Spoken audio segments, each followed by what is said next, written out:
Tiger tube. It's Tiger Tube, raw, and today we'll be making some origami puppets.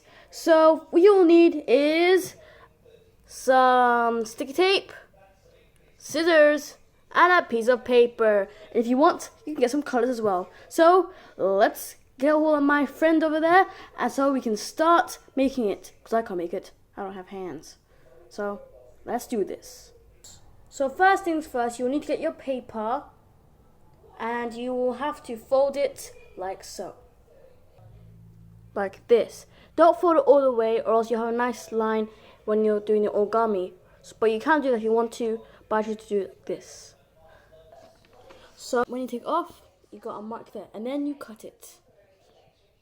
Like so. So now it's all cut into this piece. You will need this bit, so don't throw it away. And then you have this bit. What you do, then you cut it, you fold it in half,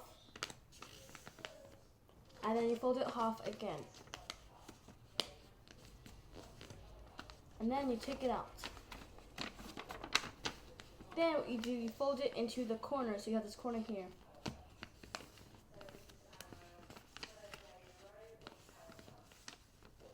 You want to make sure that this bit is pointy.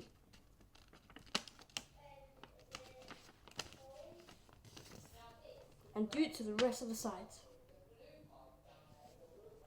So after you fold all the sides, it'll look like this. Then you turn it around and do the same thing.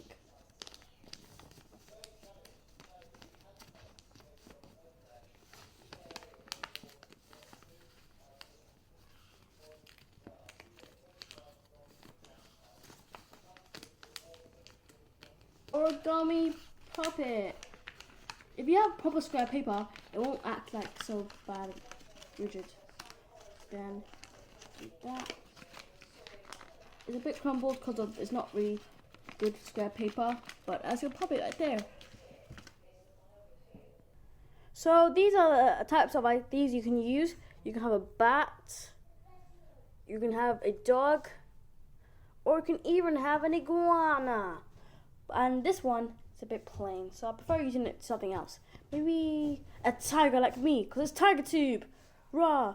And bye guys, it's Tiger Tube, raw. Tiger tube.